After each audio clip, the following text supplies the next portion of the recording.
And welcome to Profile Pod TV. I'm your host, Double A, back for another spectacular episode of the pod. We are back, ladies and gentlemen, and better than ever because tonight's episode is a very, very special one indeed. So before we get to our guests of the evening, let me just say a couple things. Don't forget to subscribe on Profile Pod TV here on YouTube. Click on that logo at the bottom right-hand corner of your screen. You guys know the deal. And if you'd like to support the podcast, that's one way to do it. I'd really appreciate that. Don't forget to also leave a rate and review on Apple Podcasts. Follow me on Instagram, Clubhouse, all that good stuff, ladies and gentlemen. And if you'd like to be a guest on this podcast and you're doing something inspirational to motivate us all, and you're doing something extraordinary to inspire the human spirit, then hit me up on a DM. Let's see what we can do and bring you on, because tonight's guests are doing just that. And so once again, welcome on YouTube, welcome on the audio platforms. Let's get to our guests of the evening. These two folks here, they have just taken the world by storm on Instagram and beyond. They've been featured by Vice. Yes, the big Vice, the big media company.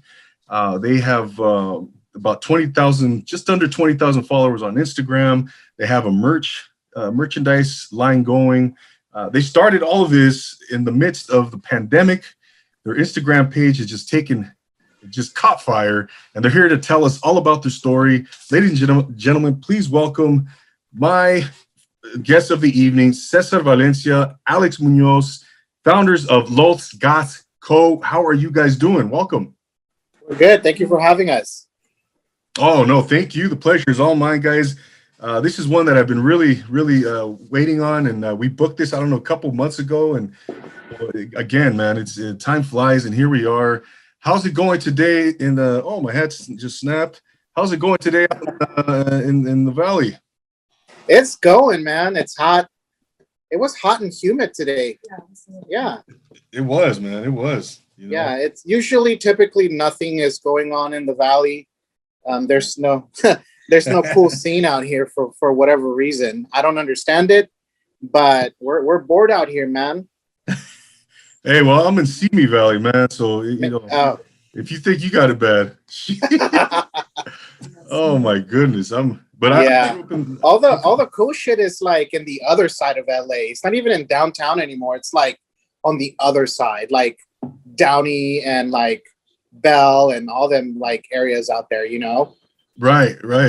Absolutely, man. It's a whole different scene than when we were growing up, man. And yeah.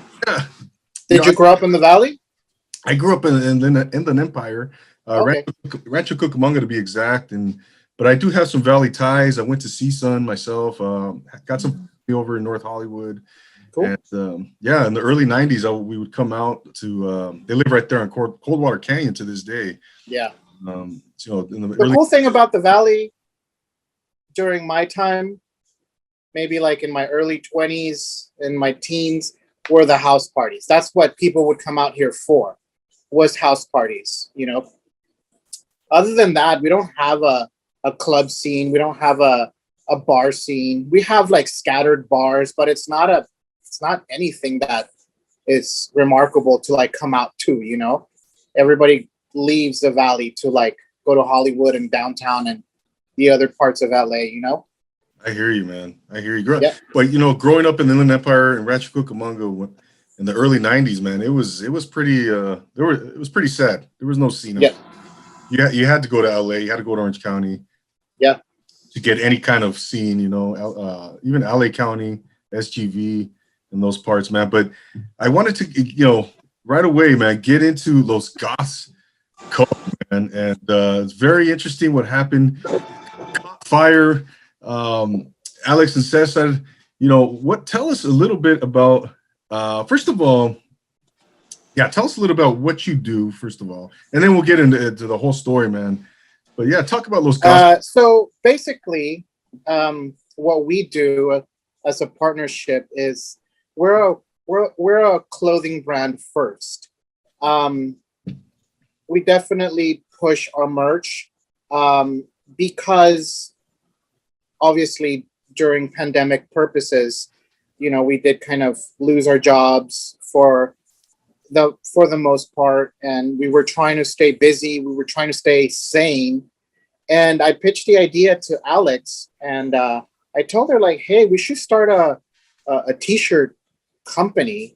And we were brainstorming, and her and I were super huge on music. I mean, we pretty much live off of it. Um, her more so than I. She definitely knows like the music list of like cool shit. I'm pretty scattered all over the board. I'm into anything depending on the mood, but I pitched the idea to her. I'm like, hey, we should start a shirt company. Um, you know, and we went back and forth on what should kind of be the theme of what we were doing. And then it just kind of clicked one day. We were like, hey, you know, like we're super into music, very into like the alternative scene, not so much the goth scene, but you know, we're very into like Darkwave, new wave, 80s, along the lines of the grunge scene, the punk scene. That's what we grew up on. That's what we know. That's what we're into. So we were like, hey, you know, I have this idea. You know, we should definitely mix it up. I mean, kind of like make it so that it's not just a goth thing. We were like, we're both, you know, Hispanic kids from the Valley. Like, we should incorporate that into our clothing. And that's when just everything connected, you know. She came up with like the most genius shirt idea, which was like incorporating like Selena and like Depeche Mode. And we called this shirt Como la Flor. Yeah. You know, it's a Depeche Mode flower and with song lyrics from the Selena song, you know. And that's just kind of what caught fire, really. Originally, it was that. We came up with other ideas, but that shirt to this day is like our best seller, you know. We have the other one that is the Soy Darks with the Joy Division, you know, music waves. That's our second like bestseller. But overall, both of those shirts are the ones that are like keeping us alive, really. But with that said, you know, came other ideas. You know, we saw that, you know, this whole new trend with videos, remixing them with some songs and stuff like that was kind of a thing. So I kind of started doing that out of boredom. You know, I told her like, I'm gonna start doing videos to kind of just keep people entertained on the account so that they can stick around a little longer and kind of seeing exactly what we're doing. And yeah, like overall, it's just been like a back and forth thing.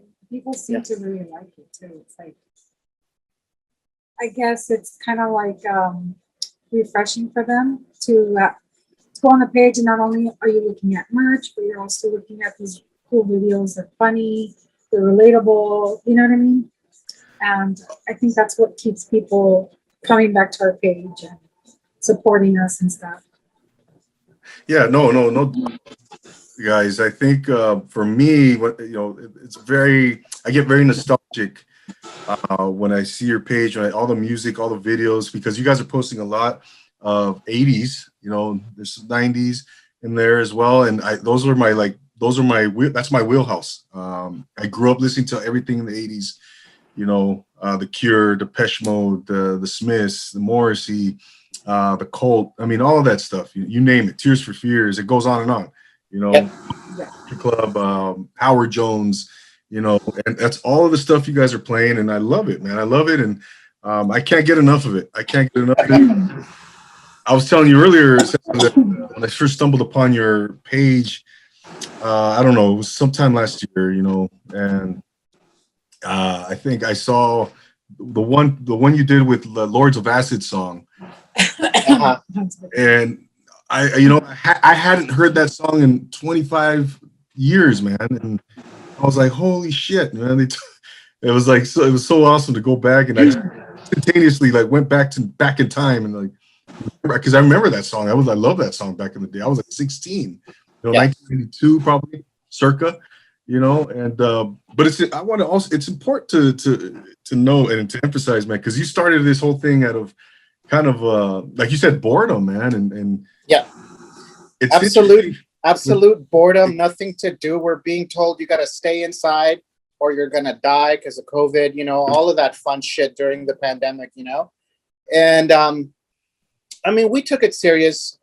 We joke about it because that's just kind of how we cope. But we definitely, you know, took it serious. You know, we did have you know, our stumble with it.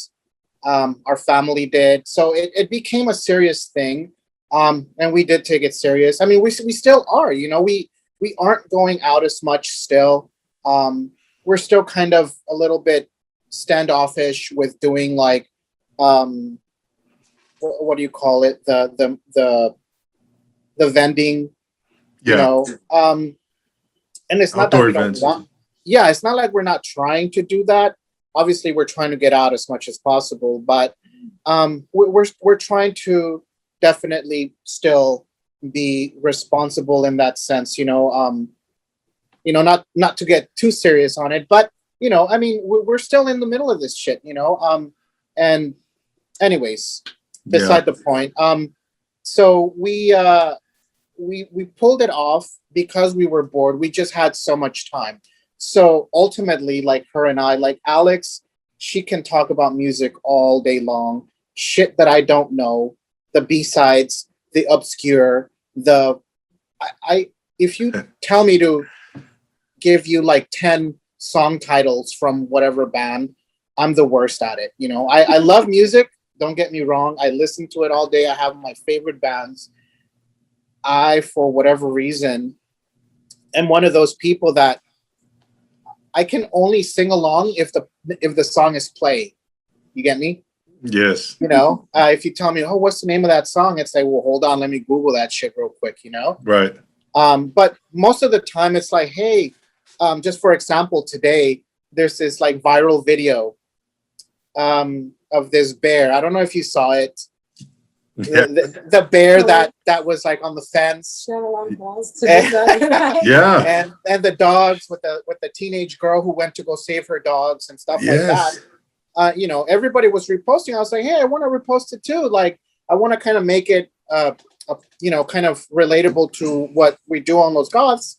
So I told her, like, hey, I kind of want to put a song to this. What do you think? And right away, like, without even thinking, oh, you know, Jane's Addiction, Caught Stealing. That's a good one because it's got dogs barking, blah, blah, blah. I'm like, Jesus, did you want to think about it? And then she gives me like 5 other fucking songs. I'm like, fuck, man. Like, and that's what I like. And I think that's why I can keep up with the videos because it's only so much that I can do to try to stay creative, you know, because I'm mostly just going down like my music list. Oh, this song is cool. Let me find a video, you know. But overall, that's just kind of how we kind of went through it. We started with one video. Somebody sent us a video, and it was very, it kind of like cool. It worked with our account. We posted that. People liked it. I got the idea of like making my own videos, so I came up with a few videos that really hit. People started following, and then our saving grace was that, and this is the ultimate reason why Los Goths exists. You know, we were at like maybe like 500 followers at the time. It was catching on pretty quickly. We were only on Instagram on that account for probably a month, and it was growing because it was something that was connecting with raza, with Latinos and all sorts of people that grew up during the 90s. You know, we were trying to give them that nostalgic feeling of growing up in LA in the 90s, right? And then Felipe Esparza reposts our video, and that's it. Game over. Oh, wow. it was just like follow after follow after follow. People were loving it and stuff like that. And then he reposted a few times. I mean, he really liked our videos, right? What was the first one he reposted? It was the Get In Loser Going Crying. I think it was the Cure. Yeah. It was Robert Smith.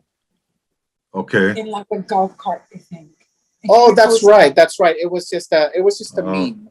But he followed the account, and I was like, holy fuck, Felipe Esparza is following us. When he reposted that, he reposted a video, which was another Robert Smith. He's a big Cure fan, by the way. Okay. And he reposted one of our first videos, which was La Bamba. It was like Bob going to go see Richie at the town hall gig that they were having. Oh yeah. And then I just kind of plugged in the Cure song, and he reposted that because he loved it so much. He sent us a message. I love these videos. Keep it up, and yeah. Oh, very cool. Right after that is when we started kind of really getting real followers and real people really connecting with us, and that's just kind of how it begun, thanks to Felipe Esparza. That was from that point. Yeah, it was kind of things caught fire. What month did you start the account? We're not even a year old yet. We're gonna be 1 year old this month, I believe. Later on, I have to really double check because we're literally gonna be 1 year old. Wow, that's it. That's amazing, man.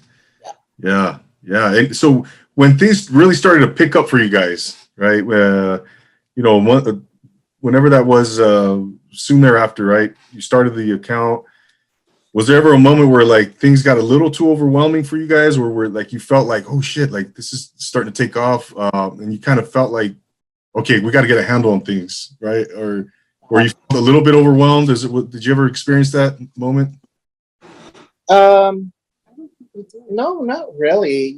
I think specifically during 2020, we just had all the time. Seriously, we literally had all the time. And we were really posting. I mean, we connected with some people that knew like Instagram and all of that stuff. And they were like, oh, you know what? Just post once a day. You should be okay. We were like, no, we're just going to post like a lot during the entire day. So we were posting videos, 3-4 videos a day. And we during that time also, we were just kind of learning Instagram rules. So we would like make a video. Usually I'm the one who's kind of like stitching these videos together. It's not a big deal, really. It's just finding a silly video and somehow blending in a song. And then we would post something up, and then we started to get like notifications like, oh, this video was blocked because of copyright issues, et cetera. And that's when we kind of like backed off a little bit because we weren't trying to get like blocked from like Instagram now that it was taking off. So we started to just kind of figure things out, keeping videos under 30 seconds, or putting music of local artists. We're very big too on not just posting like big bands, like we're posting like local artists too that maybe had a hit or two, stuff that we grew up with, bands that, made it locally, but not really just as a major label or anything like that, But ultimately, well, we do get stressed out. I mean, now the things that we're getting stressed out on is we're getting so many like orders, and I have to pull them out as quickly as possible. I mean, other accounts, bigger accounts, like for example, like just to name somebody, if you were to order something like from Fools Gone Wild, like the merch, they have like they have not advertisement. They have like a just a little thing on their website saying like, oh, wait like about 2 weeks for your merch to arrive. Disclaimer of some sort. Yeah. And so what we try to do is, we are a small company, but we try to give the best customer service as possible.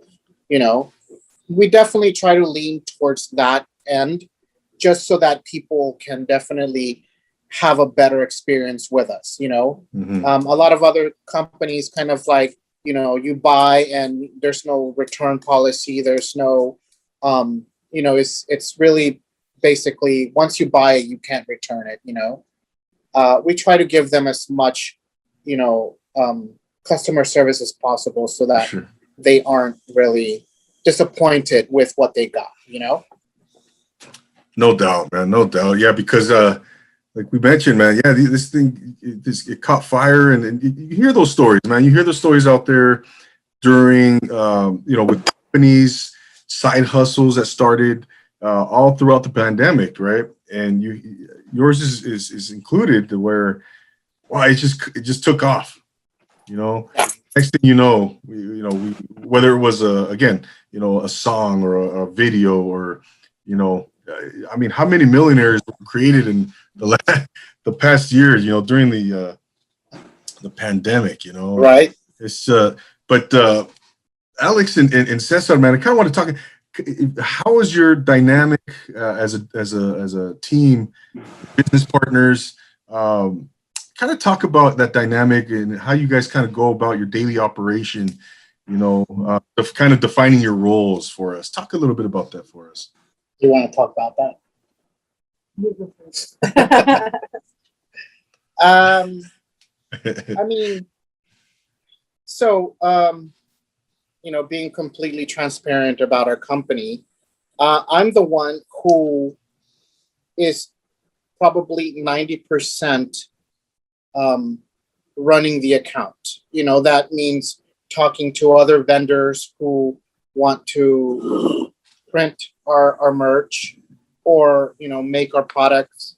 We're very big on outsourcing because we like to really give an opportunity to other small businesses, Raza-owned businesses, to really create as well. I mean, I can go ahead and try to learn to make all these things myself, but I think our main priority with what Los Goths is that we're a Raza-owned company. That's the main thing. Yeah, the videos are funny. It's what's keeping people coming back. But ultimately, behind the scenes, it's very small companies like ourselves who are printing our shirts, who made your hat, the one that you're wearing, who's making our newest products. It's other smaller companies, Raza owned, that are very much connected to what we like to do as well. So, but like basically, he's like the business runner. Like he's the business part of the duo. Yes. And pretty much what I do is like I help him out with like the packaging, the mailing. Like I do that with him, and I also do some of the artwork for some of the shirts. So that's kind of like how we're a team. She's definitely the art and creative side of things. I mean, I'm more hands-on. Mm-hmm. I do get stressed out on the end of like, we need to get these packages out. I don't want people, asking for their packages. That's one of our pet peeves. Getting a message like, hey, we placed an order. When do you think we're going to be able to get our order, etc. Yeah. Alex, as a partner, I don't think I'd be able to do it because she's the one who comes over, helps me package, helps me sort out the invoices. And on the creative side, whenever we need something new, I ask her, hey, I need the artwork. She's an amazing artist. So, she'll work on some artwork, or she'll come up with ideas like, hey, I kind of like this for the shop. Let's figure it out. Overall, she's kind of like the the back end of this, so that things like the moving parts get going. Yeah. I'm very much the one who's talking to everybody, figuring out how much things are going to cost us, how many do we need, can we get it done, running the account, because I have more time. Mhm. She has a day job. I've decided for the moment being that I was going to go full on business mode with Los Goths. Yeah. And so far it's been working out.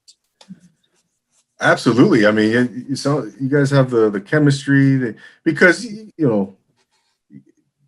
you've experienced success already early on, and I think you can't experience everything starts at the top, right? Within any organization. Yeah. And you guys have chemistry. There's a good dynamic that works for you guys, and obviously, if there was any other way, maybe you don't see the amount of success you've seen. If it was different, if things were kind of fuzzy at the top, but no, it's great to see that you guys you got the wheels turning, the oils are Yeah. It wasn't easy. We were, Mhm. I mean, we are brand new at all of this. We had to learn everything as we went along, in the beginning, we were like, all right, how are we going to sell these shirts? Well, we're going to need a website. Got to figure out website stuff. Got to figure out how to post these things up. It's, what, because of necessity, because we definitely appreciate what people do for us as far as like buying our stuff, we try to do our best. Mhm. So we definitely figured out a lot of stuff in a short period of time. Like, we're telling you, we're not even a year old yet. And it grew to almost 20,000 followers. And we don't even know how that even happened, but it did. And, we're super grateful for it, because I guess we're doing something that's working, I think Exactly. all in all, it's also the support system that we have. Mhm. When he first came up with the whole idea of Los Goths, I loved it and I was very supportive of it, and I backed him up, and when I create something, he does the same for me, So I think that has a lot to do with it too. Yeah. Yeah, definitely. If you're going to start a business with anybody, if you don't have someone who kind of understands your vision, then it's not going to work out as a partnership. And ultimately, I mean, she's very supportive. Obviously, we're partners. She's my, I hate using the word girlfriend because I feel like that's not even it. It's more than that. We're an ultimate partnership. We don't, let each other down for whatever reason. And I think like I can come up with some dumbass idea and she's going to be like, yeah, let's do it. Even if she thinks it's stupid, but I think that's what a real partnership is. And I don't put my 2 cents in it. I just let him do what he wants to do. I mean, this is his vision. And, I'm very supportive of that, No, you guys do everything. If a decision has to be made, obviously when a decision is made, is it 50-50 every single time, or is it kind of one of you kind of takes the lead, spearheads that? Yeah, it's basically 50-50. We discuss everything because I'm very much the type that second guesses myself a lot. I've attempted businesses by myself before, and where I came short was that once I came up with an idea, I would just overthink it. And when I overthink something, I start finding the flaws in a lot of things, and then I don't follow through. Yeah. I think when you have a second person who does support, your ideas, I think it's just easier to kind of like get a little more brave on doing it. Because you know what? I mean, ultimately, like running a business, especially nowadays, most businesses run through social media, because that's where you're getting most of your fan base from, where most people can see your stuff. But coming across people who only really follow you just so that they can talk shit for no reason. It's just one of those situations that social media has. It just gives people that ability to just really talk shit because, whatever reason. The haters, right? I mean, Yeah. I love the haters. There's always a few haters, and I think in any That's terrible. Yeah. any Instagram, like, Yeah. it's just like that. But we don't pay mind to it, and we just focus on the brand. Yeah. Yeah, of course. Yeah, of course. Goals, So we kind of just have a positive outlook on that. We kinda Yes. Absolutely. It comes with the Yeah, territory. And when when you're doing something right, Cesar and Alex, that's when you're doing something right. When you get the haters start coming out and Yeah, exactly. I've gotten haters in my own personal I have a few friends who have pretty successful businesses, and I go to them every now and then whenever I'm just feeling shitty about my business, or an idea, or even when I post a video, sometimes you might post something like unconsciously, and it can have like maybe a different innuendo or a different perspective on someone else, and they might comment like, oh, take this video down because XYZ, or like they didn't like a merch idea that we had, and this and that. And sometimes that does kind of like do something to your ego, to your self-esteem. And sometimes I just think about it and like, you know what? After it's all been said and done, I kind of weigh the good and the bad. And it's like, you know what? It's one person versus like a bunch of people who just bought that. Yeah. And, I talked to, a few other business owners. It's like, you know what? The best thing you can do to run your business without, having so much negative energy coming your way is, make that block button your friend, There you go. Yeah, simple, right? Simple. Yeah. And I mean, everyone that I've talked to is very much like, you know what? There's always going to be someone who's going to say something stupid, try to like put their 2 cents on something that is really so mindless. It's like, you know what? Just delete the comment and, block them, because ultimately, you don't want to go back and forth with some silly person online, especially when it's a business.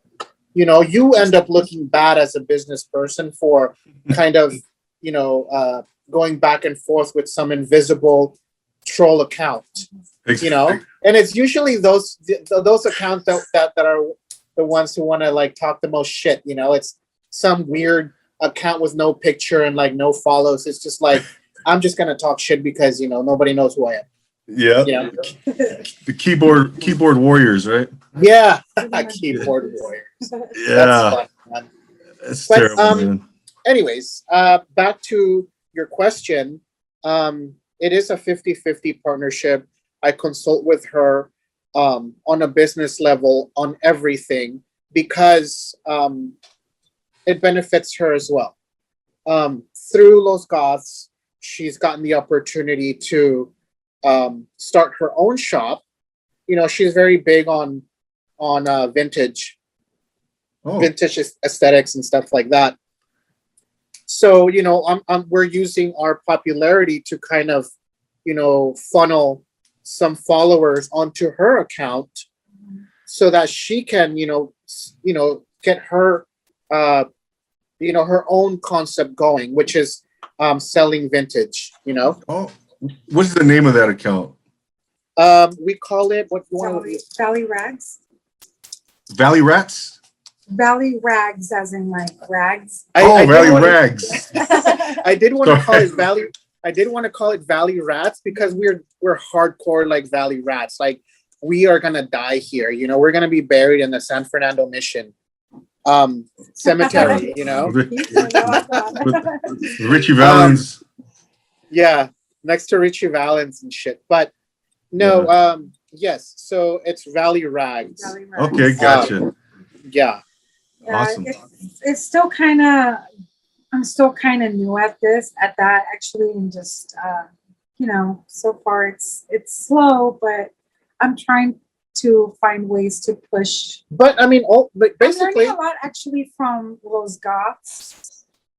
So I mean, I think having those Goths is helping me push also my account for Belly Rags, as in like making these videos. I mean, my videos aren't as funny, but I just kind of try to stick to like eras and like music, kind of to go with the fashion, and pretty much that's kind of how I have my account. It has its own identity, its own flavor.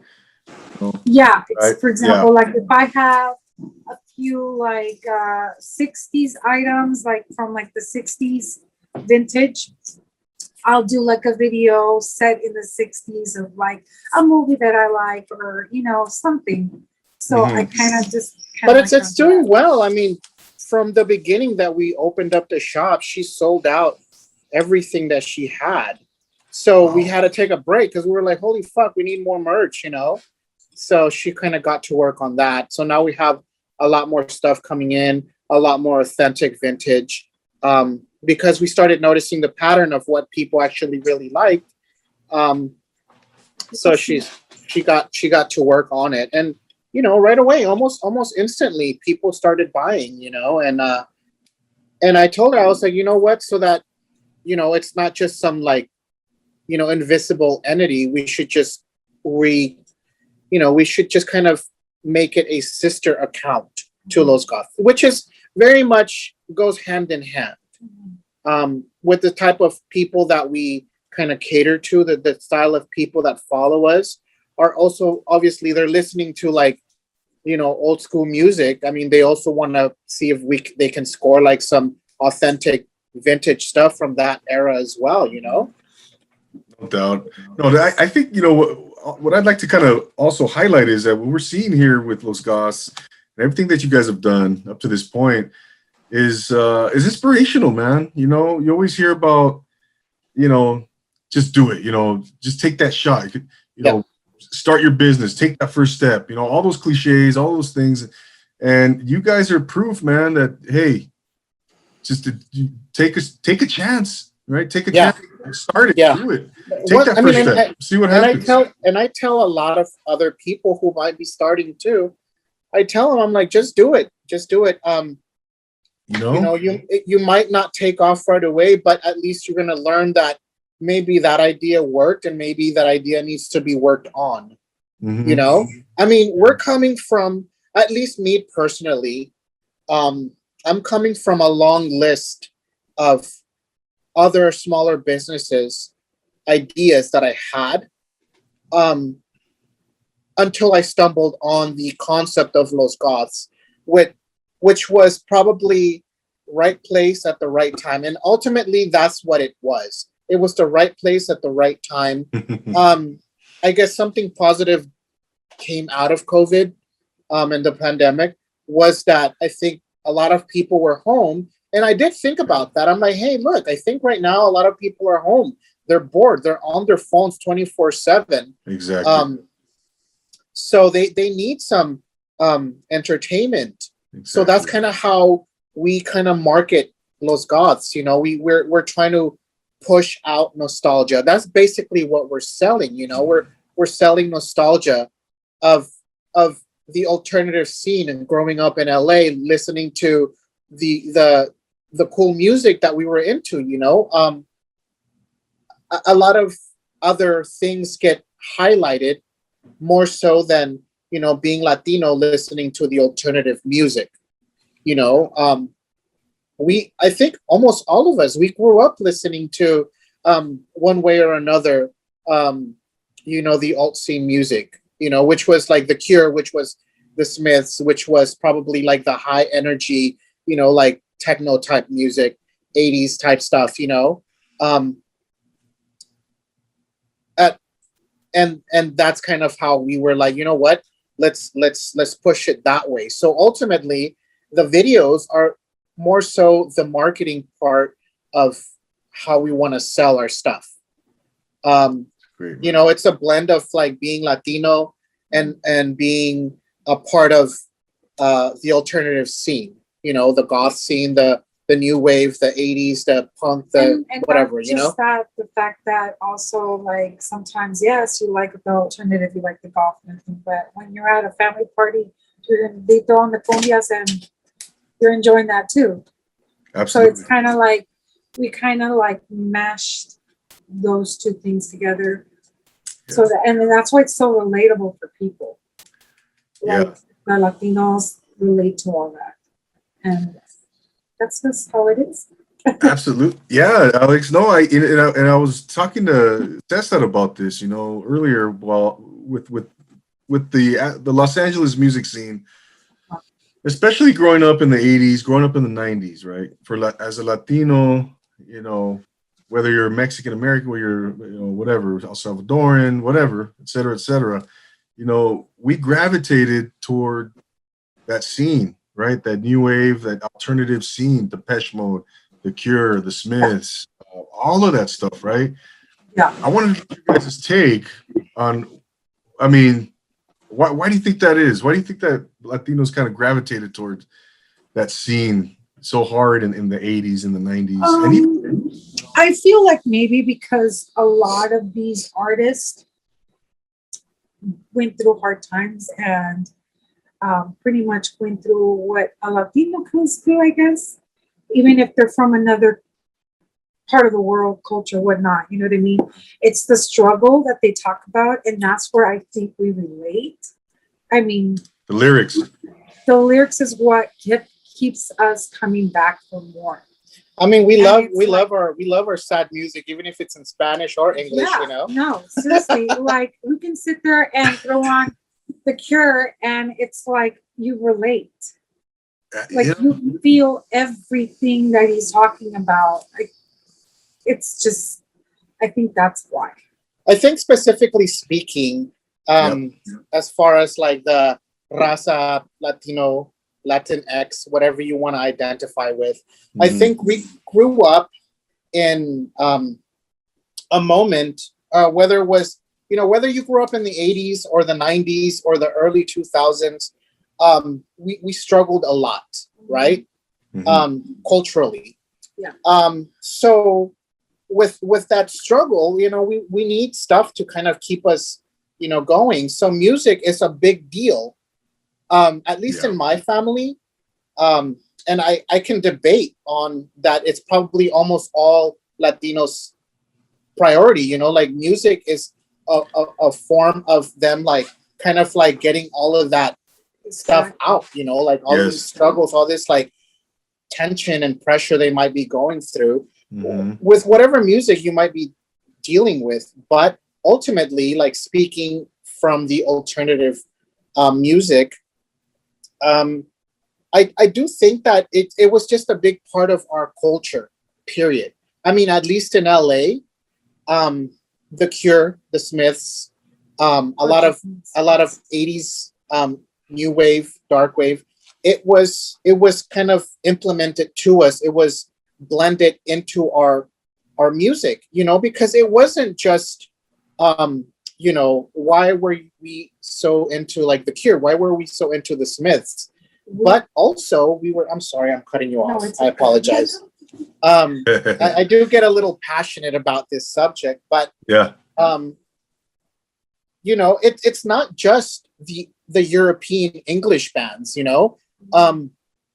We're coming from rock en español that had a lot to do with the reasons why we like The Cure, why we like The Smiths, specifically speaking, those two bands, for some crazy reason, it's like glue. Like we stick to them, you know, we're bound to their music, but because, you know, listening to Héroes del Silencio, listening to Soda Stereo, listening to Café Tacuba, listening to any other rock en español music, it was very much influenced by that European new wave sound, you know? And and then again, like they related to it. For Exactly. example, like the Smiths, Morris example, when he wrote lyrics for the Smiths, he talked about the hardships of living in Manchester and of all the chaos that he went through. And it's like a Latino relates to that. And these other bands too, including like the rock en español and all that. It's so relatable. I mean, we've gone through like struggles, hardships, Yes. eating beans because you can't make ends meet. You know what I mean? It's like, But you always had music. but music was always there. Exactly. Yeah. Yeah. Right. Yeah. Like, no, I think that's you guys. Oh my gosh, you guys did it. I totally agree with you because the lyrics, what they were talking about, what they were singing about. You can even kind of parallel it with like corridos and Yes, definitely. right, and all of those types of lyrics and what they were talking about in that genre, right? So they kind of parallels each other. It really is. And I think even now, what do you guys think about this angle? You could even go and mention the rockabilly scene, right? The whole rockabilly style, with James Dean. The Rebels, were big in the early '90s, right? That whole style. Again, right. So I think we related to that. And definitely, just it was part of music was part of our fabric, man. It's part of our culture, like you said.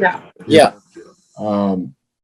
But yeah, it's interesting to kind of analyze that phenomenon, man, because You know what? Like we can literally have an entire conversation on your podcast about the reasons why Latinidad is super big on the alt scene, and when I say alt scene, it's because it's not just subject of like goths, the goth scene. It's the 80s scene, it's the 90s, it's the grunge, it's the everything that we grew up with during that era, because obviously the music that gets the most hype is hip hop, and I love hip hop all day long, man. But I do feel that there was the selective few, there was the alternative to that, which was obviously the new wave, the dark wave, the grunge and the punk and all that stuff, next to the hip hop, Yeah. And some of us, just like myself, even before I liked hip hop, I was already into like classic rock and listening to like 80s and rock en español. I mean, hip hop came in because obviously I'm a LA kid and it's just inevitable.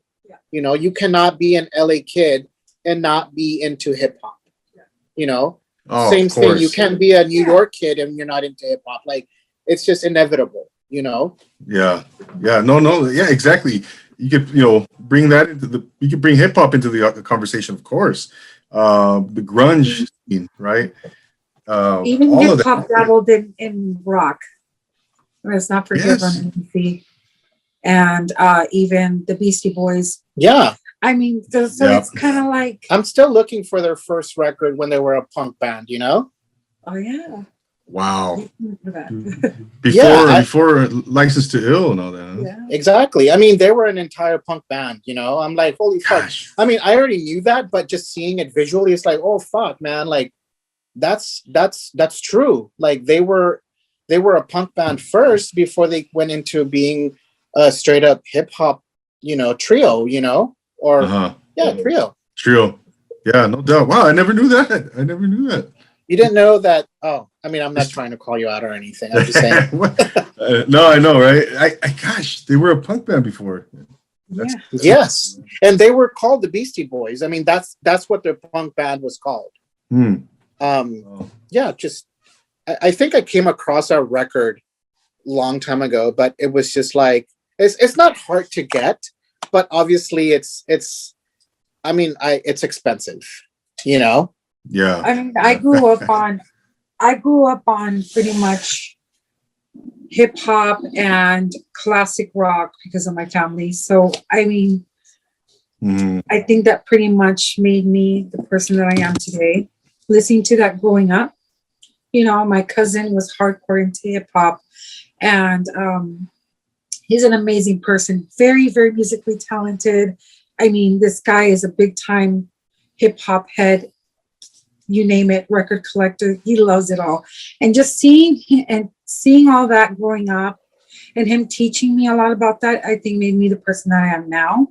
And so I'm pretty much open with all kinds of music. Yeah. But again, if it weren't for a lot of these genres, like there wouldn't be like a lot of these like alternative and like it's just it kind of all blends in for me. And in my opinion too, I think that there is a difference between like a music lover versus like someone in the scene, you know. I think there is just specific people who are so like hardcore into like a scene that they don't listen to anything else. You know, a good example is like a lot of like metalheads. For some reason, they cannot get into anything else, you know, except for metal. And there's nothing wrong with metal. It's just, I mean, it's all great. It's all great, you know what I mean? But there's a lot of people who are very narrow-minded about what they listen to, and it's like only that. Yeah. And it's like, I can't. I have to have like, however I feel one day is what I listen to. If I want to listen to country, I'll listen to country. You know what I mean? So I think that's, I don't know. No, you know, I'm like you guys. I have a very eclectic taste in music. I love, I mean, oldies, you know, some country, you know, all the 80s, all the 90s, grunge, hip hop, you know, old school, you know, just you name it. I like what Quincy Jones says. He said you need two in life. You need two things to survive. You need water and music. You know, so exactly. And in the Latino household, it's like you need water, frijoles, and music. I don't think you can survive without frijoles. Yeah. No, frijoles is survival. Arroz y frijoles. Arroz y frijoles. If you don't Las have tortillas. There should always be a frijoles in the house, right? Yeah. You will definitely survive off of frijoles. Oh my gosh. No, guys. So what on the creative side, going back to Los Goths, Cesar and Alex, on the creative side, what do you guys do to kind of keep that creativity fresh, keep it potent? What do you guys, what are some things that you'd like to do, man? Because I'd like to know for myself, man, because I want to be creative. You know, I'm looking for ideas. I brainstorm. So I kind of want to pick your brain on that, man. What do you guys do to keep things?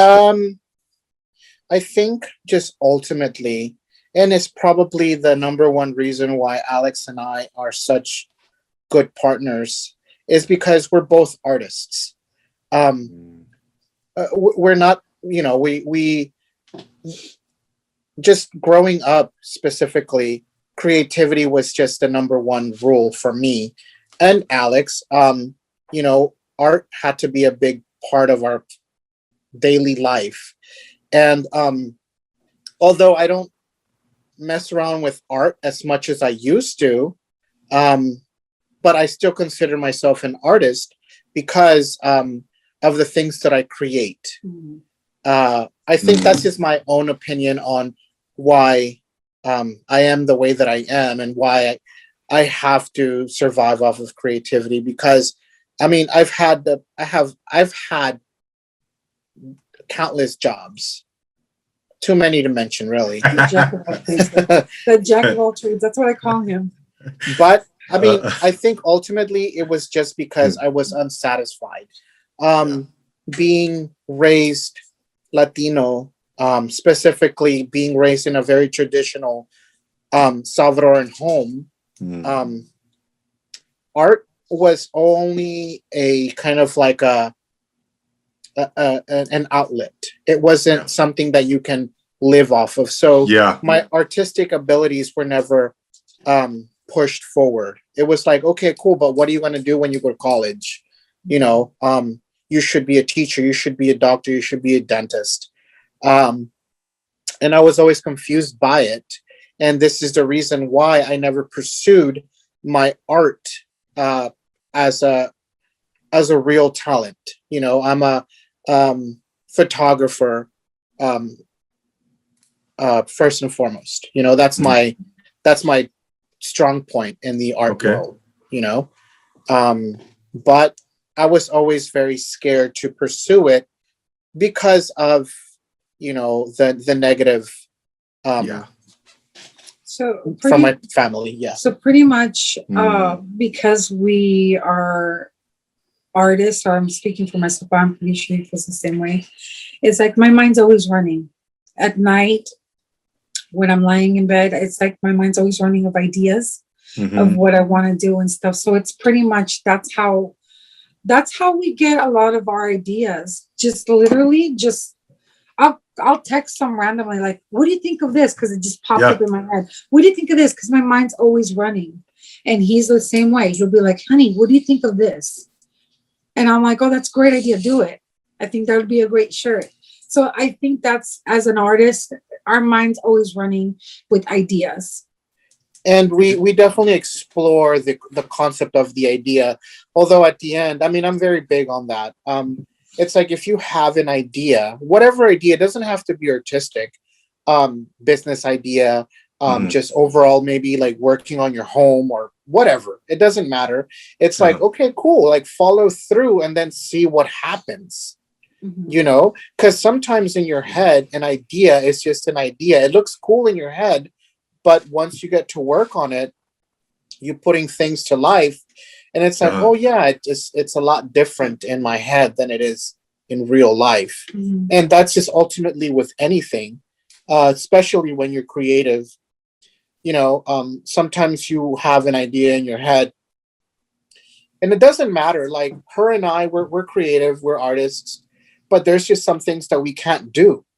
You know, maybe because it's her style of artwork that we can't bring the idea to life. Or maybe it's my inability to work the graphic design applications on my computer. So ultimately, the idea becomes the idea. We bring it to life when we hire a third party. And ultimately, that's just what Los Goths is. It's a bunch of ideas that came to life through the help of other people who are also creative themselves. Or they could just bring it to life, you know, like, hey, here's this idea, a great idea. I mean, a good example was our good friend from the 88 Mile Per Hour podcast, amazing graphic designer. I came up with the idea of having the blood in, blood out shirt. I don't know if you've seen it. Yes. But it's basically it's just basically a remix of the Lost Boys versus the Blood In, Blood Out movie, both of my favorite movies. And I just think that, you know, I just thought it was clever. Blood In, Blood Out, vampires, the Lost Boys. Yeah. It goes hand in hand. And I pitched the idea to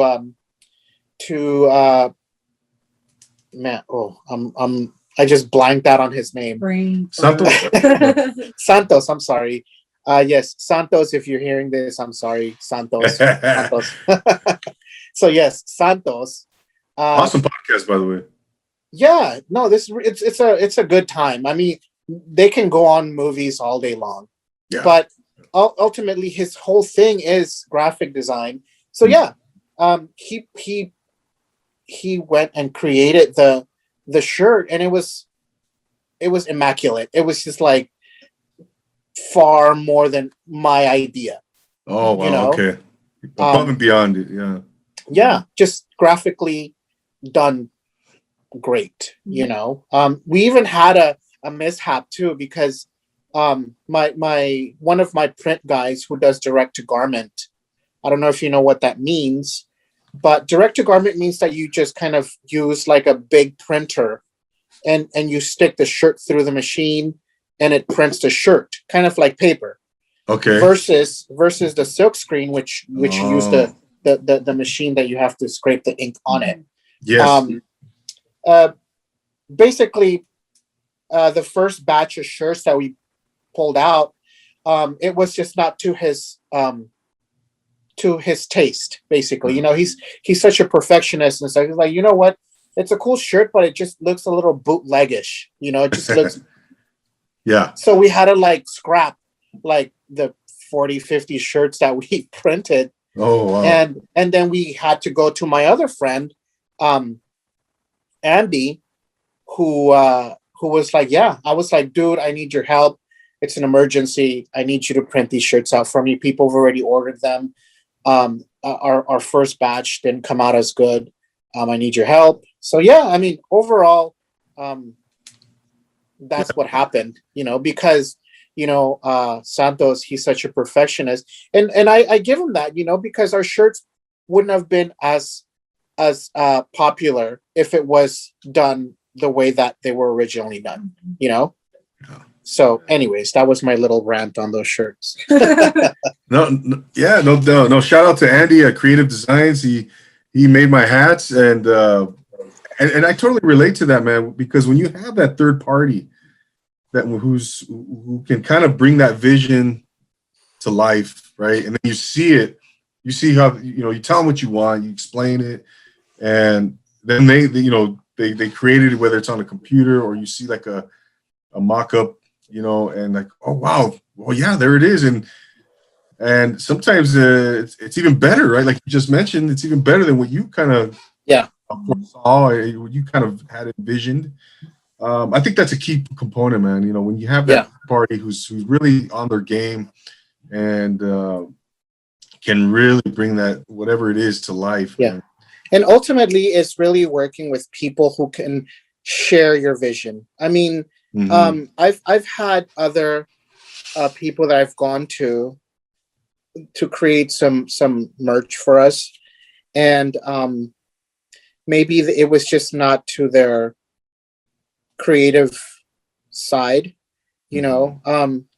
You know, sometimes they just don't understand your idea because maybe they're just not a part of that world, you know, and it just doesn't come out as good. And so I've bounced back and forth with a few people. So ultimately now we have, you know, a small handful of people who are very much, you know, into the same stuff that we are. So pitching an idea to them it's not even a big deal. It's like, oh, that's a cool idea. Or they'll just kind of input like, oh, well, we should do it this way because it'll look better this way or what have you, you know? But ultimately, I think like as a business, kind of connecting yourself with other businesses who kind of have your aesthetic so that, you know, your ideas can come out exactly how you want, you know.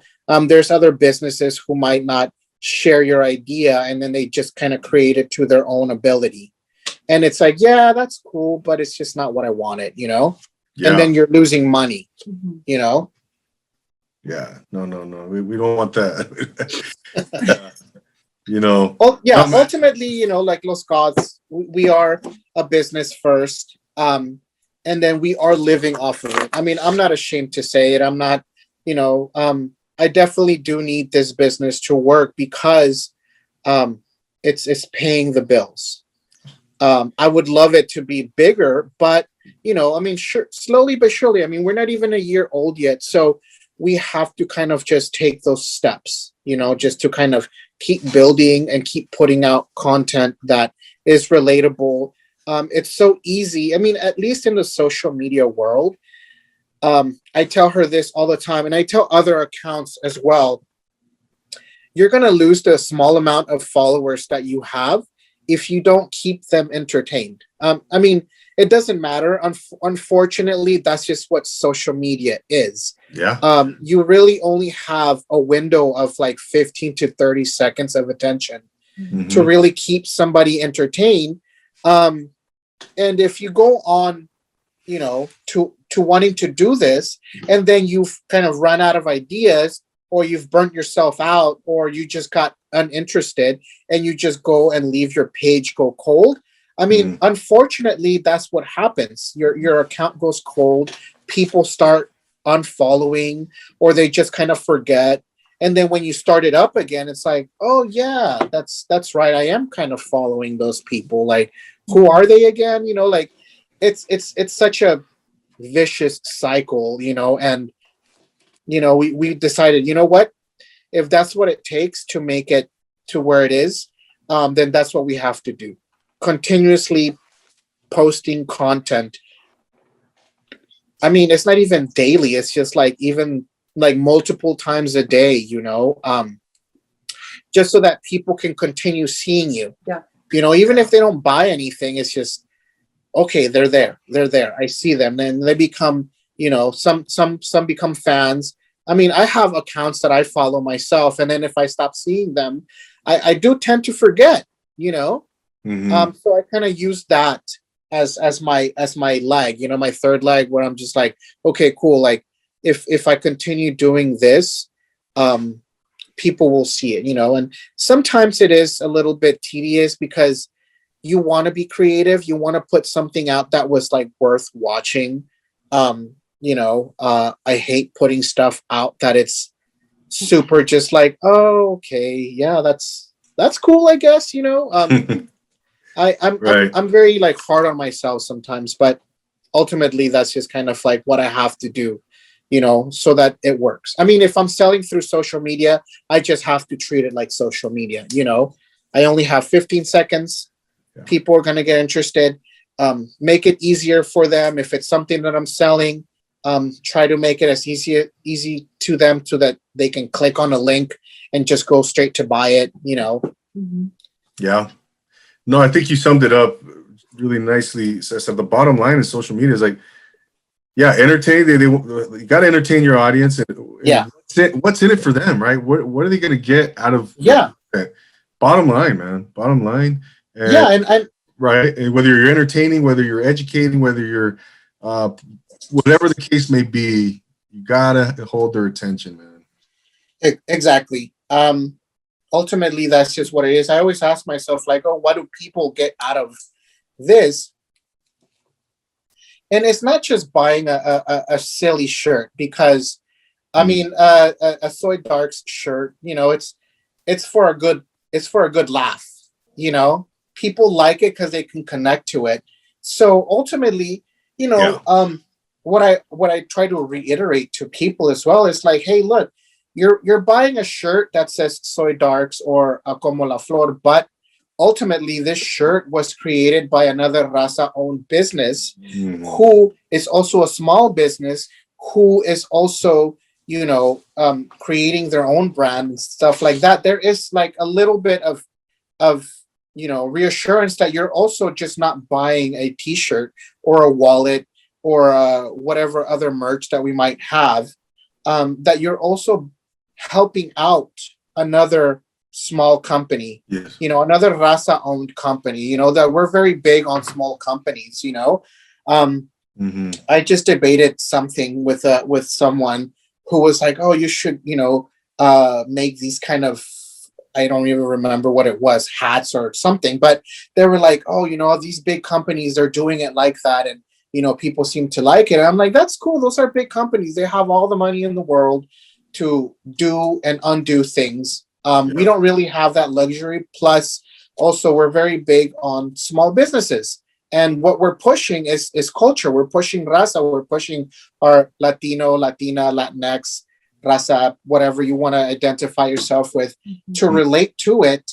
And also, when you're buying something from us, it's not just a whatever shirt. You just bought something that another small business made for us, and half of that purchase is going to them because I have to pay them for what they created for us. You get me? Yeah. So, you know, we're not making tons of money, but ultimately, we kind of pride ourselves on the fact that everything that we do is 100%, you know, backed by the same people that we are, which is raza, you know? Absolutely. And you know what? I think you guys are doing everything with love, man, and you're passionate about what you're doing. There's substance behind what you're doing. There's meaning. There's, like you just mentioned, all of those things, man, and you know, the musical aspect. It's part of your life. You're not just in this for a quick buck. You know, it goes way beyond that. It goes, again, you know, there's a lot of thought and yeah, man, I think that's great. I think you guys are, you know, have everything that all those intangibles that really means something, man. That's a special thing, you know. That's a special thing, and but you know, another thing is I wanted to mention the fact that, you know, I long for the day where I can start bringing in. I want to do this for a living, you know. It's because I do this. You know, so and also we it will come. You know, we do it because you are a small entity. You know, you are a small business yourself. So I mean, we're only doing it because, you know, we love to support the other businesses that want to work with us. You know, I mean, if it's related to what we do in any form, then yes, we will love to do it. I mean, I don't want to just go into some whatever podcast that might not even understand what we're doing, you know, even if it's not even like, maybe they're not even understanding the music that we're trying to do. They might just want to do it because of the popularity aspect of something. But even then, I mean, if we do it, we're going to give you an educational experience where it's like, hey, this is the reasons why we're doing it. It's a whole line of things that we did learn in such a short time. But ultimately, at the end of the day, we were like, hey, look, we're doing this because we believe in this. We believe in the fact that we're a small business backed by small businesses. And ultimately, the product that you're getting, it was handmade or just created by another small business that is appreciative of your business. You know, the videos are just kind of a gold mine to keep you entertained. You know, I mean, obviously you can definitely answer this. You know, you're not just gonna go to some t-shirt company and stick around on their website looking through shirts, right? No. I mean, you get tired of it. I mean, you'll look through it for like about a minute or so, and it's like, cool. Either you like the shirt or you didn't, and that's it. And you're not gonna go back to that for a while. You know, even the biggest I mean, I follow big brands and stuff like that. I'm not going back to their website or their Instagram or their social media, you know, daily. I'm going back there maybe like every so often because I can finally buy something, you know. But, you know, ultimately with what we're doing, it's like, hey, you get an entire experience. Yeah. You know, you got to laugh at some silly ass videos that related to your culture and also to your, you know, subculture. And now you can buy something that you can hold tangible that was also created by Raza. I love that. I love saying that, you know. It's one of my flexes, you know. Yeah, absolutely, Cesar. I think it's a beautiful thing that you're trying to build community at the same time, because that's one thing that I like to do on this podcast. Once I have a guest that comes on, I am going to continue to support them. I'm going to read their content, you know, whatever, you know, purchase their merchandise, share their content, and continue to support, man. It doesn't right here. You guys will see that with me, man. I'll continue to post, and I'll continue to like and share and comment. All that stuff, man. And again, it goes back to building community. It goes back to entertaining the audience, building each other, helping each other build each other's business. Yeah. So it's a win-win-win for everybody, man. Exactly. It's all good, man. And ultimately, that's what we need to have, you know. Obviously, in this world, it's not perfect. We're not all perfect. I mean, I hate to say that, you know, sometimes our biggest critics are the same people that you know you're connected to. You know, like, you know, your biggest critics sometimes are Raza themselves. You know, and sometimes that's a terrible feeling. You know, where it's like, Oh yeah. I'm like, it's like, man, we're the same, dude. But for whatever reason, I'm not reaching them. I don't connect with them, which is fine too. I mean, you can't please everybody. Mm-hmm. You can't. Everybody No. doesn't have to like you. I think you just have to be true to whatever it is that you are creating. And along the way, I mean, you're gonna have somebody who's either jealous of it, wants what you have, or thinks that they can do it better. Yeah. Um, and that's all well and good. I approve of all of that too. It's like, if you think you can do it better, I'm not stopping you. I'm not the only t-shirt maker. I'm not the only one making silly videos. Like, do it. If you think you can do it better, I applaud you. But don't just go tossing your toxicity and negativity to everybody else, because that's definitely unproductive. Exactly. Yeah. We get it every so often. I mean, I can, knock on wood, I can definitely say that within the year, we're almost there. Yeah. It's been very minimal negativity. Mm-hmm. It's been very minimal. I think it's been like 95% positivity from everybody who's followed, compared to the handful of people who wanted to sound dismissive of whatever it is that you're doing, Mm-hmm. and it's like, cool. I love to press the block button because I don't need it. I don't need your negative feedback. I don't need your toxicity. No. It really, if you keep those people around, even if it's on social media, you're letting them kind of like throw up all over you with their negativity, and it's like, what, if you can avoid that, then just delete it. Yep. Delete it, block it. You have that luxury on social media, and then hopefully they don't have another stupid troll account where they can come back and circle back and try to get you on another angle. I mean, there is definitely some people who use this as a weapon to really reflect on their bad negative selves, and they just want to like share that with everybody else. Misery loves company, right? Exactly. She says that all the time. I always say that. And then I'm like, and I love to block it. Absolutely, man. It's a learning experience. I think that if you're going to be a business owner, you have to have a sense of what's the word I'm looking for? Like, you have to thick skin. Yes, you have to have some thick skin, or just learn how to roll with the punches. Because if you're gonna be and I get it all the time. Don't get me wrong. I'm human. I'm thicker skin. I'm a moody Cancer. I get all the feelings. Like, I'm seriously like, I feel everything sometimes. And sometimes I'll just tell myself, like, man, why am I allowing this stupid comment? Yeah.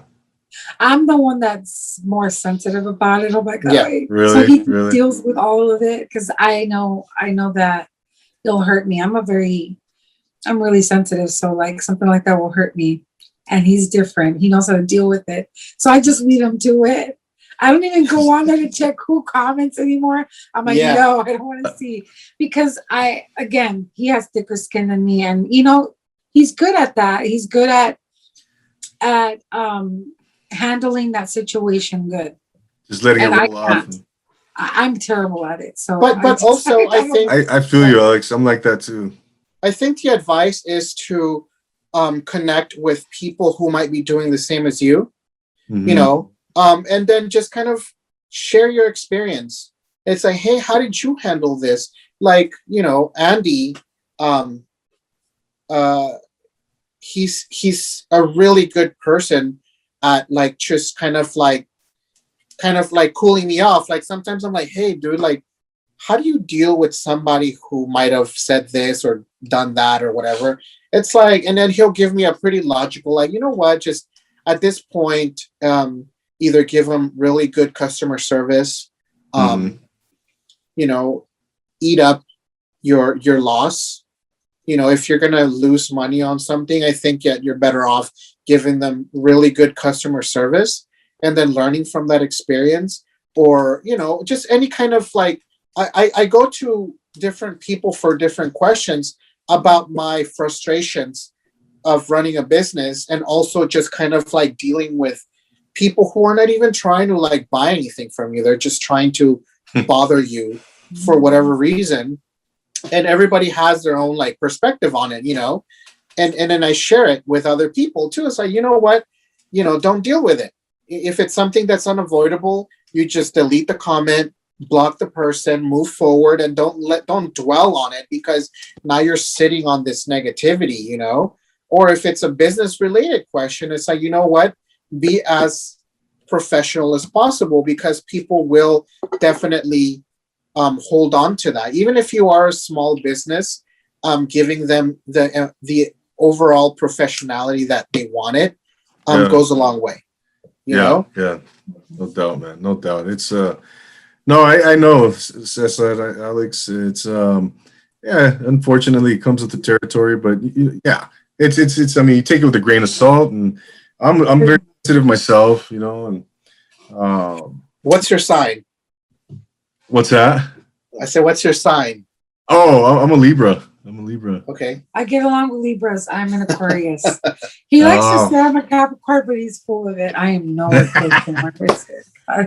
Oh, no man.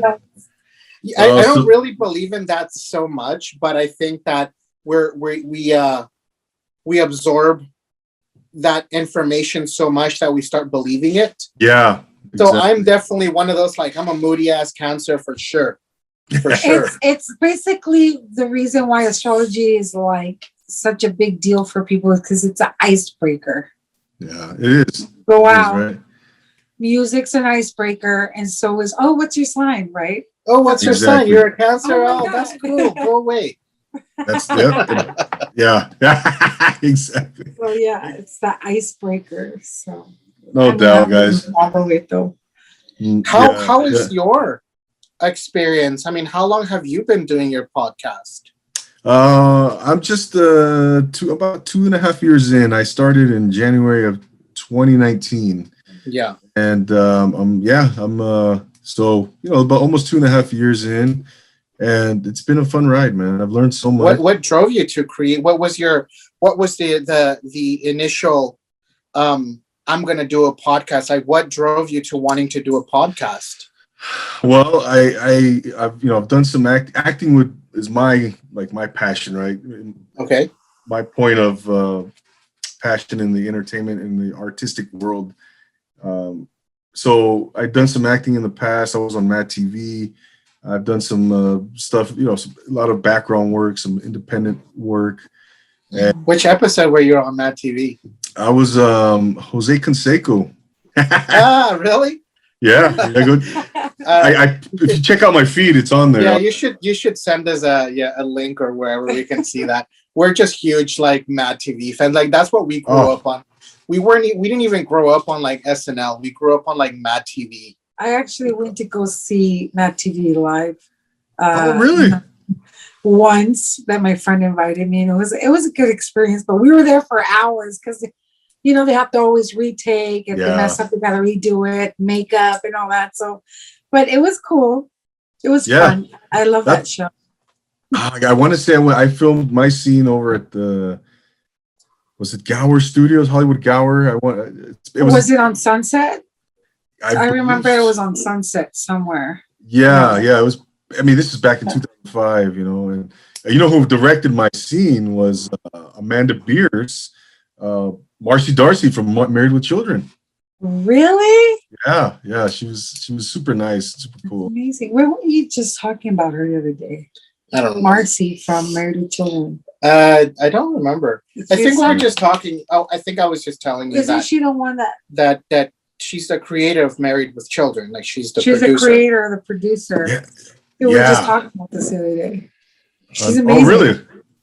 Yeah, she was great. I was like, whoa, I'm working with Marcy Darcy, but it was a great experience. And to answer your question, says that, you know, so I've always been in love with that, you know, the world of entertainment, the arts, you know, a movie, whether it was a book, television show, et cetera, et cetera. You know, music, obviously. I mean, I used to love, coming to Universal Studios when I was a kid.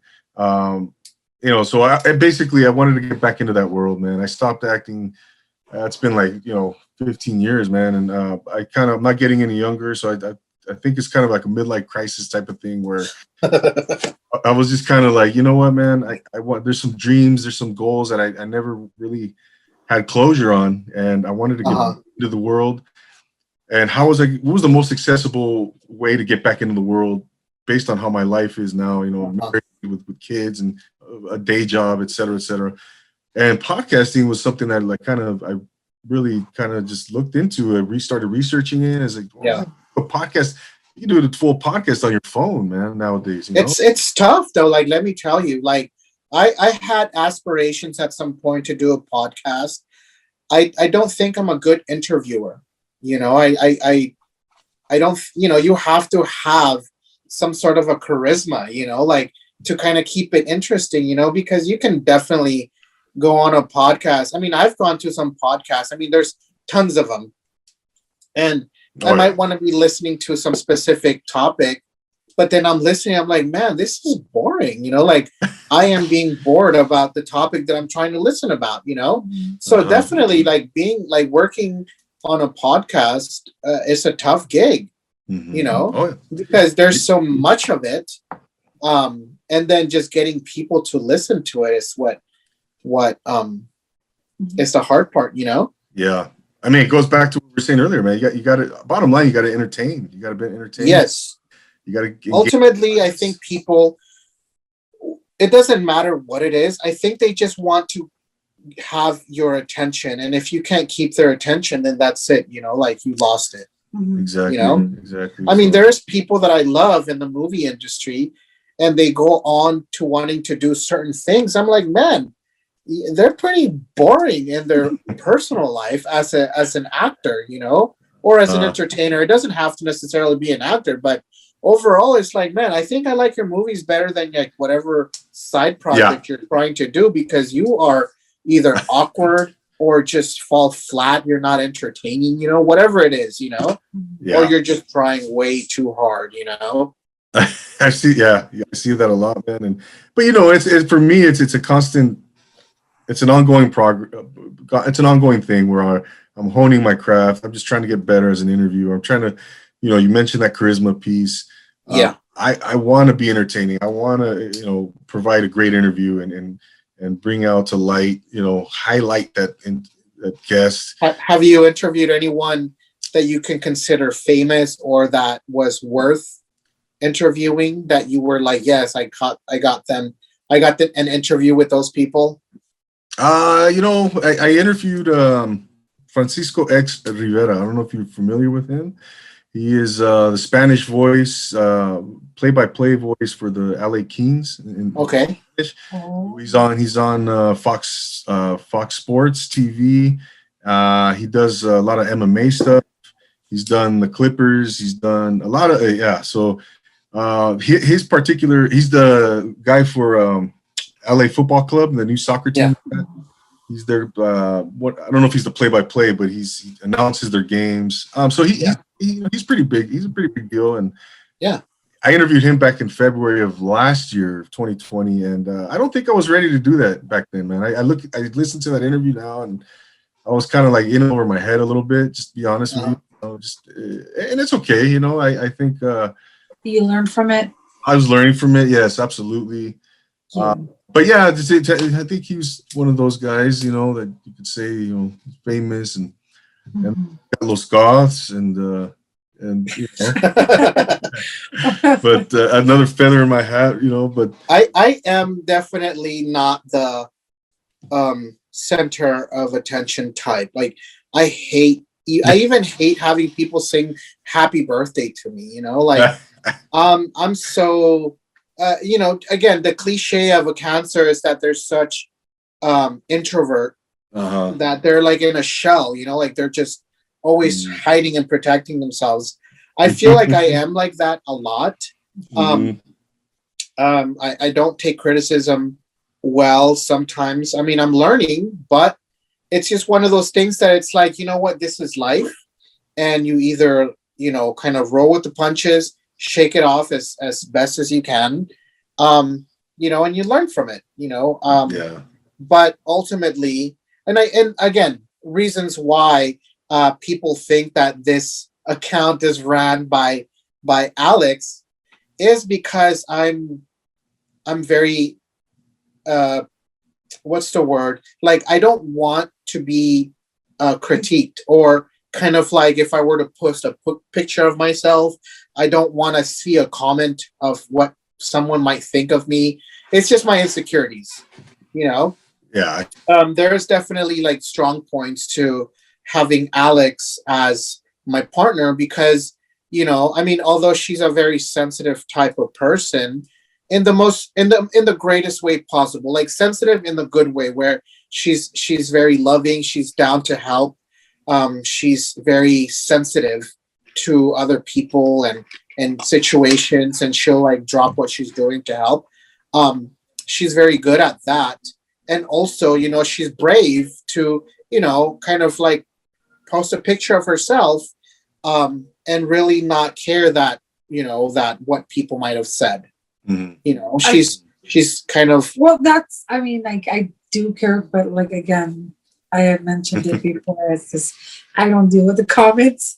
I don't look at it because, again, it will hurt me. I think I read one horrible comment one time, and it was just like, I can't believe they said that about me. I was like, no, I'm not going to look at it anymore, because then again, I get really yeah. I mean, I think so. Again, but I am brave enough to be like, okay, well, he likes to take pictures of me in the shirts to kind of give it a different look going for so that people can see how you can style it and stuff. Of course. But she's also good at that. I mean, overall, like she's the creator and artistic side to Los Goths, because, you know, ultimately, like, I can just give her a shirt or any item that we might have, and it's like, hey, I need you to create a look because we need to create content. And she's like, yeah, sure, I can do it like this or like that, and she'll like definitely put it together.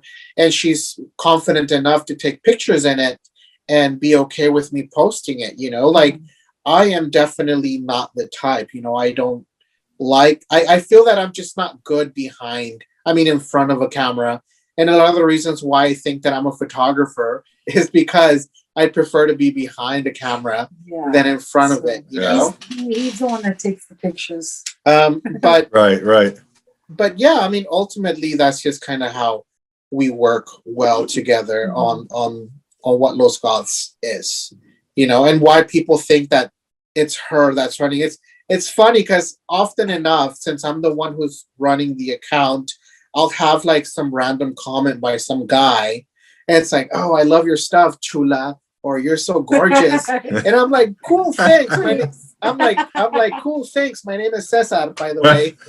And they're like, "Oh shit! Oh yeah, my bad." Like, it's really funny. It's really funny because there is, again, the internet world is definitely has a little bit of different people. So obviously you're gonna have some creepers and stuff, you know, that might assume that the account is a woman or whatever, you know. I mean, I try to be very neutral on my account, you know, where I'm not just selling something for men or women. Everything that I make is unisex. You know, it's not just for a woman or for a man. There's certain items that do sell better for men than women, but even then it's bought by both, you know. Androgynous. Yeah. I love that word. No doubt. No, I'm the same way, man. I'm naturally introverted, man. I've always been introverted by nature, and this is something that I've challenged myself to break out of my shell, out of my comfort zone, and really, you know, go out and stretch myself out. But I can't be afraid to fail. If you're afraid to fail, you're afraid to succeed, you know? Yeah, you know what? That's a good point you made. Because I think growing up Latino, I think failure is such a bad word. Yeah. I was definitely growing up. I was definitely injected with, if you're a failure, you failed at everything. There was no Yes. room. There was no room for failure. If you prepared yourself and you did well, then you were successful. But unfortunately, I think that um, because growing up in the struggle and stuff like that, we didn't have much support from our own families because they didn't have that knowledge themselves.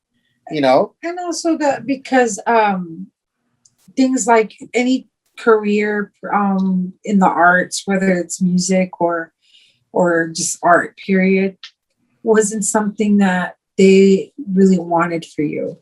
It's like you doing that was not a thing to do. You know what I mean? Of course. I mean, I'm saying from experience, but I don't know how he feels about that, but that's just how I see it. Yeah. I mean, overall, I mean, until this day, don't get me wrong, and until today, I think my dad has a big issue with failure. It's like you have to prepare yourself, and No doubt. the way that you prepare yourself is studying or practicing or doing it, whatever it takes to get better at it. Although that's really great advice, but I think as growing up progressively in this world as a Latino, we should definitely implement other choices to our kids where it's like, look, I get it. If you fail, I mean, just take that and learn from it and then do it again. Like, don't take failure as the ultimate, like, that's it. Like, End if all you be all. fail Yeah. at something, then continue trying to do it. If that's what it is that you want to do. I mean, sometimes you do have to kind of jump into the water to see if that is something that you want to do. There was plenty of things that I wanted to do in my entire life up until today where I'm just like, I think I can be good at that. I really like that. I'm super, for example, music. I love listening to music. I love music all day long. Mm-hmm. Can I play an instrument? Fuck no. Did I want to play an instrument? Yes. Why? Because my dad can play guitar. I wanted to play guitar. Did I learn to play it? No, because I just don't have that ability. I think ultimately, you just have to really stick to what you truly love and guide yourself through it as best as possible. And sometimes it's you might want to do something and it just doesn't turn out that way, but you're at least experiencing it in a different way. Mm-hmm. Right. No, you stick to your you identify your strengths, right, and your weaknesses, and you gravitate to your strengths, obviously. And no, that's a great point, man. And yeah, the cultural aspect is especially with failure, man. Yeah, that's the way I was always like, man, shit, I failed, right? Even as a grown man, as a Yeah. as I dabbled in sales and real estate and stuff like that and other businesses, man, and I failed, man, and that really resonated with me. I was always afraid to kind of to take another chance, and so that's another part of this. What I'm doing, like, no, man, yeah. And because we also just didn't have that, like, I think with me personally, I anything that I do while I'm doing it, I try to find other people who have gone through it, whether they succeeded or not, and just kind of get their point of view on it too. So that way I know how to land. Do you get me? Like, you're not going to be good at everything, but if you can get a perspective on, hey, look, I'm dealing with this. How did you deal with it? I think growing up as a, specifically speaking, in a Latino household, we just didn't have that. We couldn't go to our uncle or our family member or someone that we might have been connected to give them, like, your opinion, like, hey, this is what I'm struggling on. How did you deal with that? I think that our lifestyle was so much the same that, everything was just set in one way. If you're a failure, you're a failure. And that's it. And then there is no way around it. Exactly. So don't fail. And that's a lot of pressure. Don't fail. Jesus Christ. The pressure, absolutely, man, Yeah. absolutely. I mean, we're still dealing with that now. I mean, I love my family. They see me running Los Goths. Obviously, this isn't their cup of tea. They see shit with bats and it's all dark clothes and stuff like that. So The dancing monks and all that. Yeah. they try to be as positive as possible, but they're like, why is everything black? And why does it this? And I'm like, I hate explaining it to them because they've already shut down from it. There's no way of like trying to like exactly. Yeah. It's like this shit is del diablo, Oh, God. El demonio, right? Exactly. But I tell my mom, like, I was doing my taxes. I mean, that is another flex of mine, man. Like, bro, I'm doing my taxes for my own business. I mean, I think if you're running a business and you have to do taxes for it, like that's kind of like an achievement, I mean, yes, I have to pay and shit, but still, it's like I've only had to do my taxes because of my day job, but now it's like I had to learn new things because I'm an independent person running an independent business and I have to report my taxes. And then I'm like telling my mom this stuff and she's like, oh wow, you have to report your taxes. I'm like, yes, mom, we as a business, if you've made over $10,000 in a year, you have to report that. So we exceeded that, and I was like, holy fuck, I made that much in under a year. Like I don't have any of that money, but just seeing the amount of money that I spent throughout the year, which was over like $50,000. Not trying to say how much money I made, but still, under a year, we sold that much. Yeah. That to me was like an achievement. And I'm telling my mom, this is how much my business is kind of generating. I mean, I don't have all that money in my bank account because I had to pay the printers and the products that I'm buying, et cetera, a business. But at the end of the day, I'm like, wow, that's exciting. That is me not failing at this, and I explained that to my parents and they were like, I think I kind of changed their idea a little bit where it's like, oh, okay, wow, like you're really like making that much.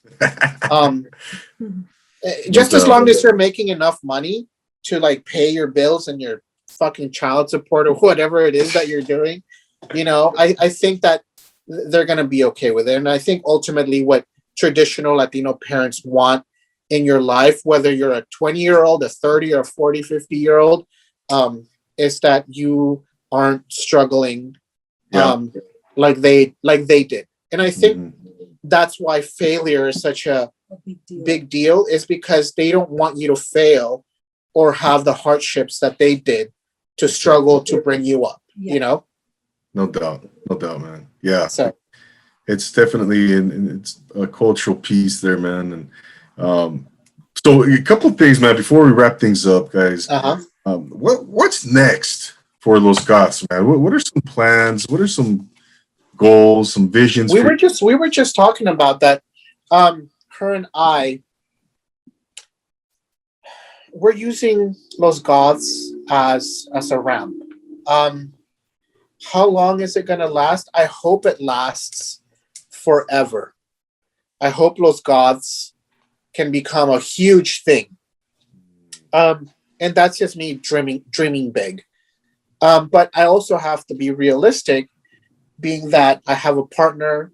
I have a child that her and I are raising, amongst other things. I mean, we don't have a child together, but I have a child. I have to, obviously support her financially as a grown-up. She's definitely taken that role as well to help with that. So ultimately, we talk about like, hey, what do we need to do? I mean, our right now we're focusing on her shop, so that we can generate a little more, correct? And then also, I'm always telling her, hey, we need to figure out other outlets of revenue so that we can figure out other things. I mean, Los Goths is definitely given us that drive. It's given us that ability that we can do it, and it's giving us the knowledge of how to do it. So we went and launched her shop. She's always loved the vintage and stuff like that. So it's like, hey, let's start selling authentic vintage. So we just started that, and overall, we started on a good note because some people bought it. Obviously, selling something to someone is not the easiest thing to do in the beginning, but because we are selling somewhat, is giving us that strength. I think we also talked about maybe trying to do more as in like how should I say, like pop-up shops, like a pop-up. Oh yeah, okay.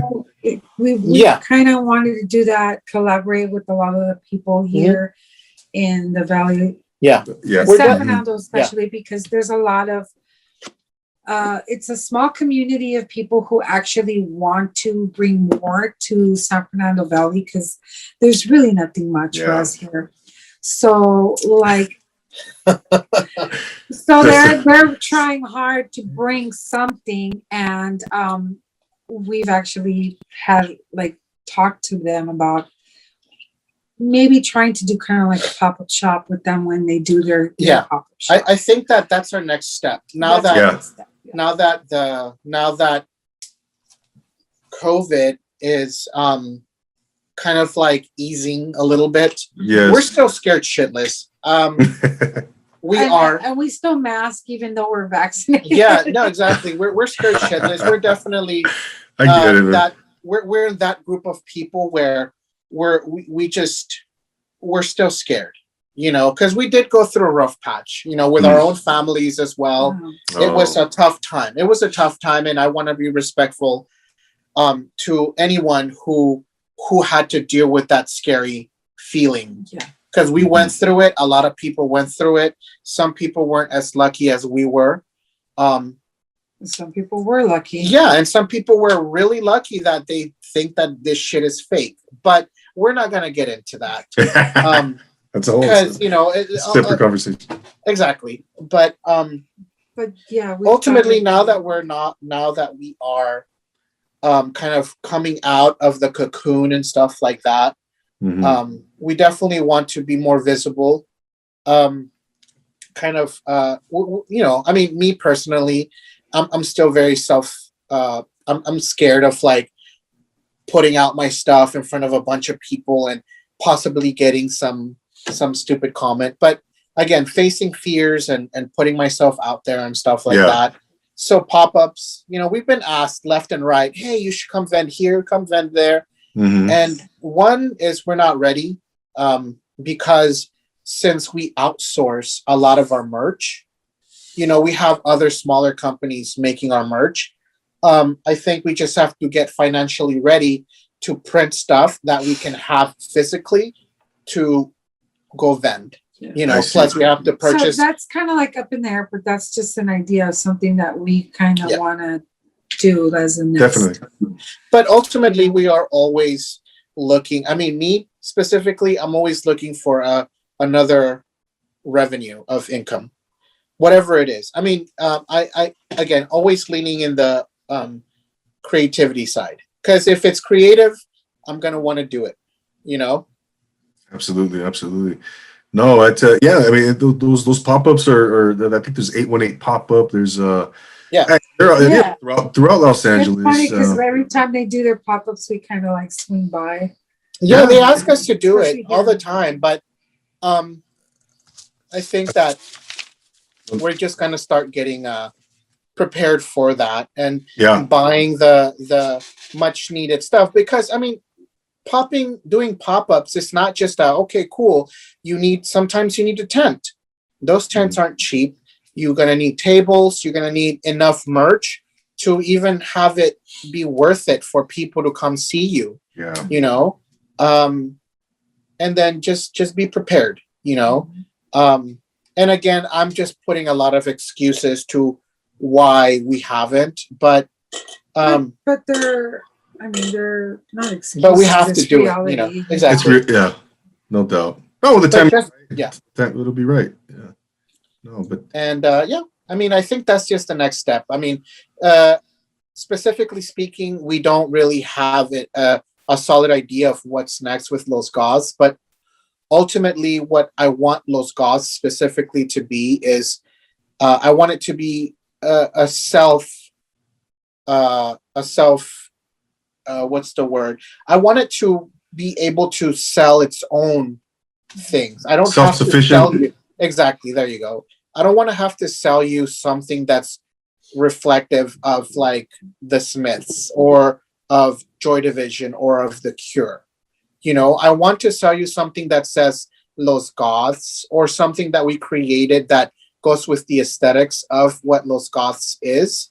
Not specifically having it to be, you know, something that's connected with something else. You know, our aesthetic is obviously very much like a play on words with goth and Latinidad and growing up Latino in Los Angeles. So ultimately, that's what the brand is.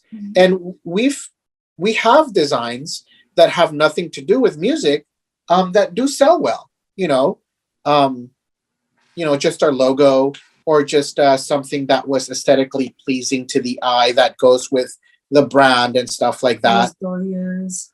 And yeah, so ultimately, that I want that to be the ultimate plan. You know, just being its own brand. You know. Well, you know, I think there's no limit to what Los Goths can become. It's going to be fun watching you guys, you know, transcend and ascend and grow and expand, man. You know, I appreciate everything you guys have, what you've done thus far. And again, man, it's only gonna, you know, you've reached heights. I mean, many people dream of already. You know, yeah. And I think, like I said, man, I'm gonna continue to watch you guys and follow you. And you know, so and I think on our end, we just have to continue being better. You know, in whatever way that is. We just want to be able to either make better quality merch, putting out better quality original stuff. I mean, it's endless possibilities on what Los Goths is. There is a lot of competition, and then there is a lot of other people who sometimes just kind of want to take what you have. And sometimes that's really like a frustrating moment, you know, because you have to protect what you create as well. Yeah. Oh, you know? Absolutely, man. And that could be complimentary too, right? We do take it as a compliment.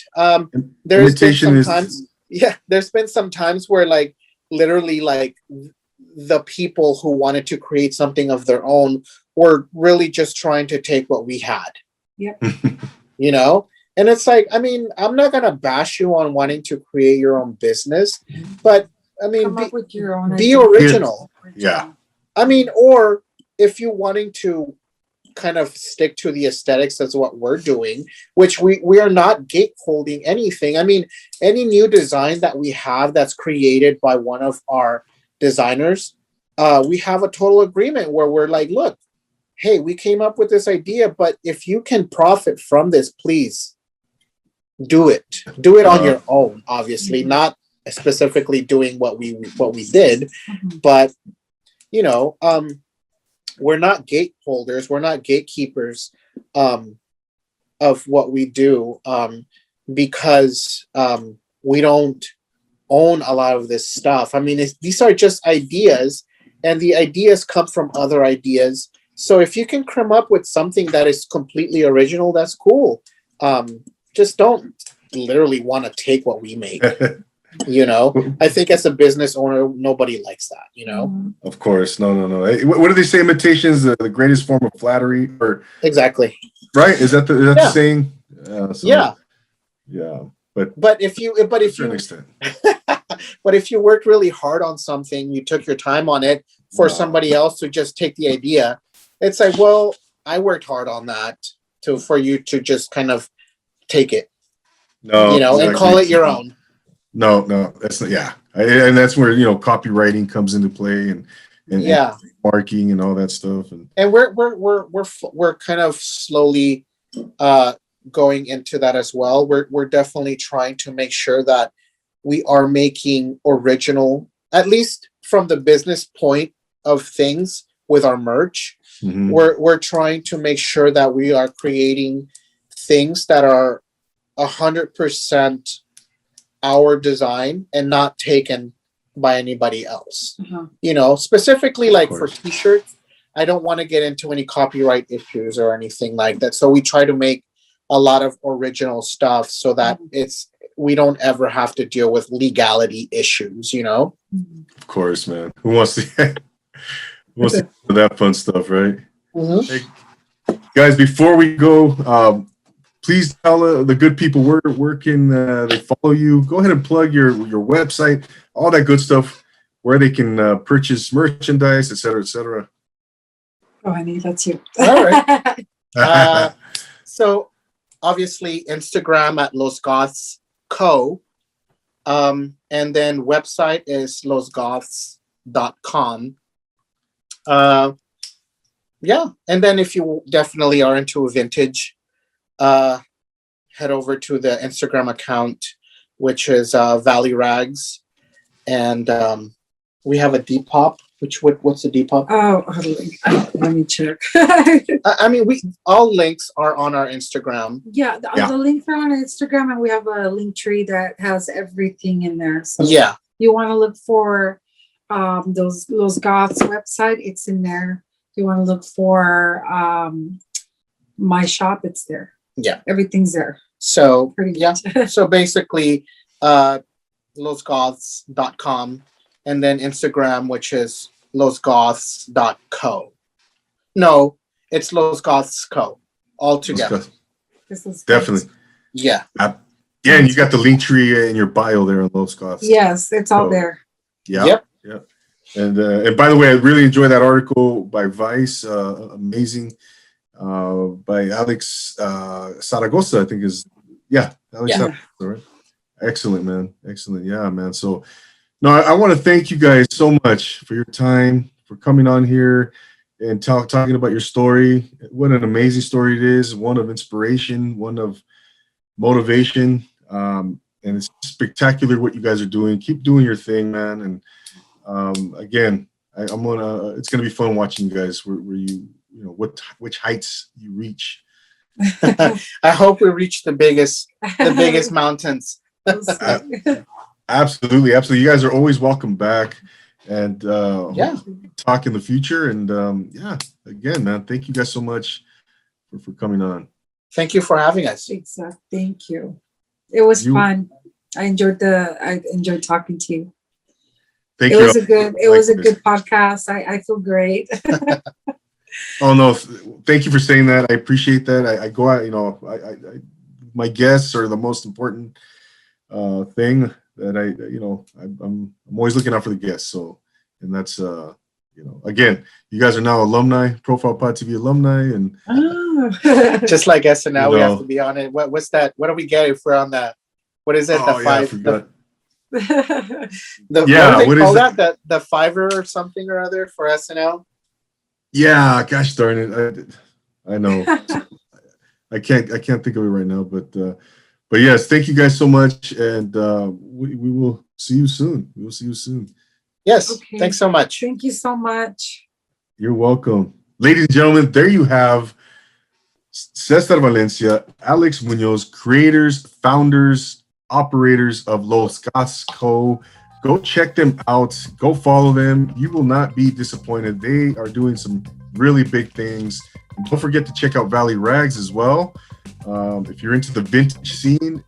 And so yeah, I can't thank them enough for coming on. I thank you so much for being here on YouTube, on the audio platforms. Don't forget to subscribe to Profile Pod TV here on YouTube. Leave a rate and review on Apple Podcasts. Send me a DM if you'd like to be a guest on this podcast and all that good stuff.